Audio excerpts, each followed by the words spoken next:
Ngayon alas 6, time check natin ngayon para ngayon 6:22 na ng umaga. So ito maganda yung sikat ng araw ng ating ngayon.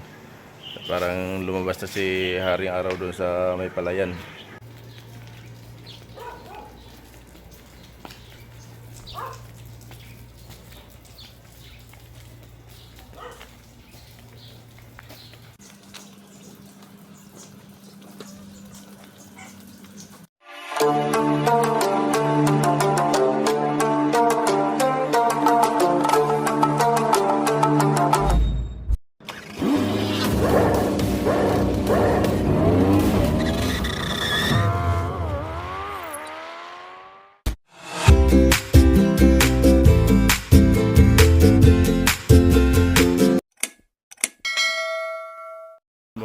Good morning naman mga Kuya Ambaw. Araw natin ngayon is Miyerkules na yata, no?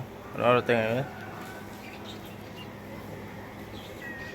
Miyerkules 17, 20, 24 na naman tayo, July. So ngayon, as usually, ang ginagawa ni Kuya Ambaw, ang ibang ginawa, hindi mag-jogging tayo sa araw-araw. Walang sawa na panonood ninyo sa kay Kuya Ambaw sa ginagawa natin, kasi kailangan natin i-update natin yung ginagawa para meron tayo mga vlog lang at natin yung katawan natin na para malaman natin kung anong kondisyon ni Kuya Ambaw. Alright, samahan nyo kasi ba sa aking pag-jogging, paglakad-lakad, exercise ngayon umaga. Let's go! Ngayon alas 6, time check natin ngayon para ngayon 6:22 na ng umaga. So ito maganda yung sikat ng araw ng ating ngayon. Parang lumabas na si Haring Araw doon sa may palayan.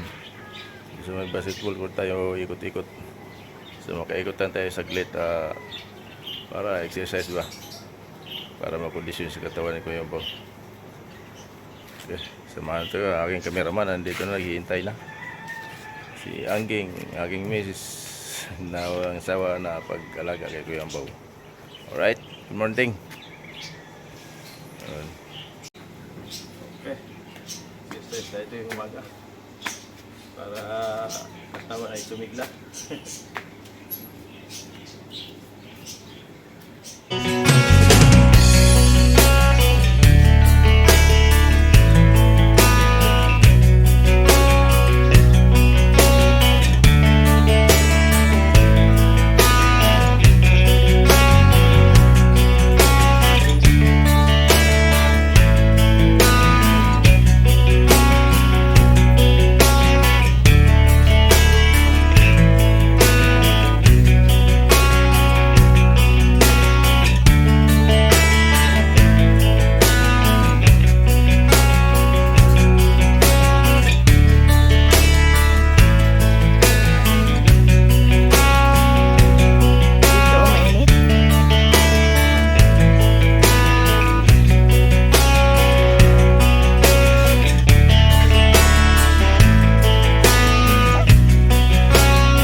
bumili sana kami ng pandesal kaso wala pera dahil nakalimutan. Ang ganda sana dito may araw na. So andito takpan pa yung araw sa likod oh. Hindi pa siya umaangat. Yan, araw na yan dyan. Kaso bagal. Ayaw lumabas yung haring araw. Maya pa yung mga alas 7 lalabas yan. Yung nasa likod ko yun oh. Yung araw yan dyan. Ayaw pa lumabas eh. So maya pa. Ikot na lang tayo, uwi na tayo.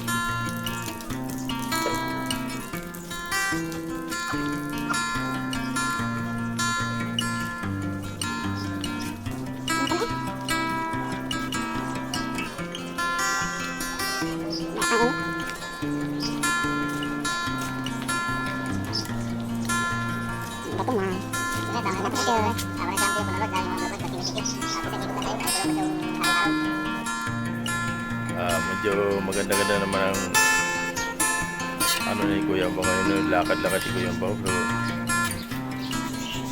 congestion si Kuya Ambao kunti kaso lang mag-lima na tayo. So problema ni Kuya Ambao ay yung sa ulo. Parang nagsama-sama na yata yung mata tsaka sa ulo yung namuong dugo. Sabi ng doktor namuong dugo daw. Sama-sama na siguro yung komplikasyon na siguro yung lumabo sa mata ko. So wala tayong magagawa kung yun ang kapalaran ni Kuya Ambao. So antayin na lang natin kung hanggang saan na tayo. Salamat tayo at humihinga pa tayo ngayon. So yun lang ang ating ginagawa sa araw-araw na binigyan pa ito sa Panginoon na kalakasan. At maglakad-lakad tayo habang nandito pa tayo sa mundo. Kung ano man yung ginagawa natin na subaybayan lang natin. Pahinga muna tayo.